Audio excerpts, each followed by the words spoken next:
So let's talk about text standards or text styles, right? If I type in the word style, style, I pull up this text style box. By default in AutoCAD now, because true type fonts are what AutoCAD uses for everything except for shape files, and we'll talk about shape files too. Um, True type fonts are practically all we use. And Arial is probably one of the most common standard fonts that you will find in any business, engineering, finance, any environment. So that's why it's the standard. Now, one thing, unless you're told we will never ever do for good reason, I'll show you why, we won't adjust the height in here. We'll leave that at 0. Okay? Right now, AutoCAD comes with a standard text style that, as you see, you cannot delete. Okay, you cannot delete the standard text style, and for good reason. It's just like not being able to delete the 0 layer. There always has to be a layer in the drawing for objects to exist on, and standard has to be the text style for everything else to exist on. Now, the good news is that you do not have to use the standard text style. If we wanted to start our own, I could start one and click on here, and I could say, this is not that I would ever name it this, but this is Joel style, right? And I'll click on that.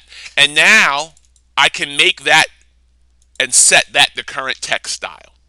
Now, with that there, I can say, let's choose a different font. Let's choose this font. I don't know. All right. Someone says wingdings. Let's go down and get wingdings. See if we can find those. There they are. We'll go for the wingdings. All right. That's my text style. I'm going to leave the font style. Of course, it's regular. I'm not going to adjust the height, but what I want to show you is that I can adjust the width factor. Let's do that. Let's make it 3/4 of that size. What's that going to do?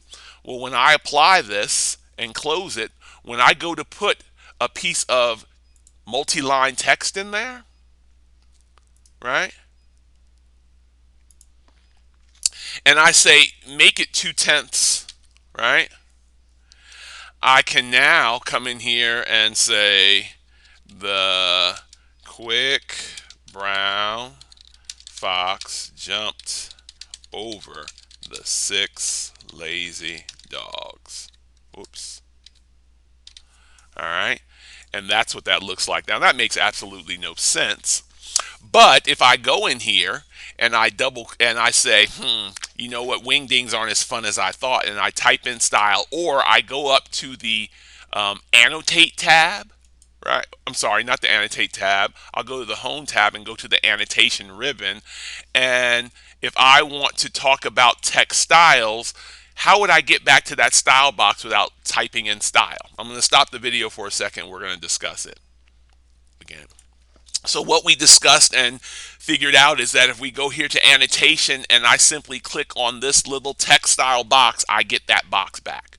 So either way you get there. You can even spell the word style and up comes that box, okay? So instead of wingdings, I'm going to say, instead of wingdings, I want something that's going to make more sense. I'm going to go up here and say, I'm going to change it to this Roman D, right? That looks good, right? And now we see it. Good thing I know how to type, right?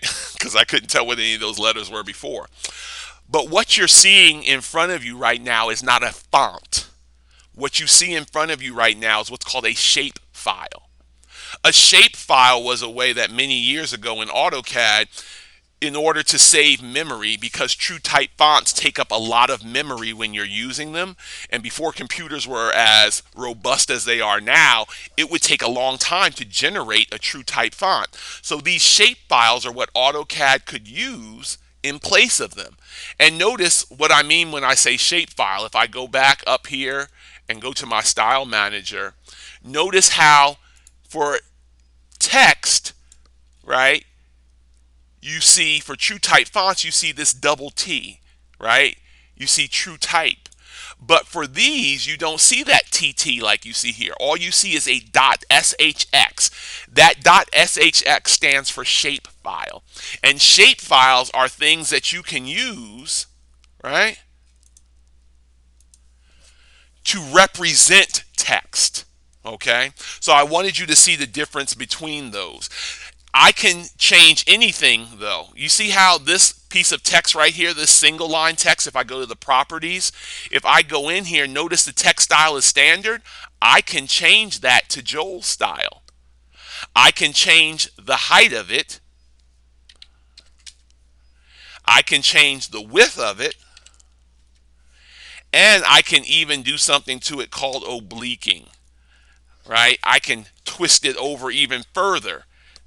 So being able to know where you can make the adjustments to text is very important. And in the next video, I'm going to show you why we don't change the height option in the text style manager box, okay?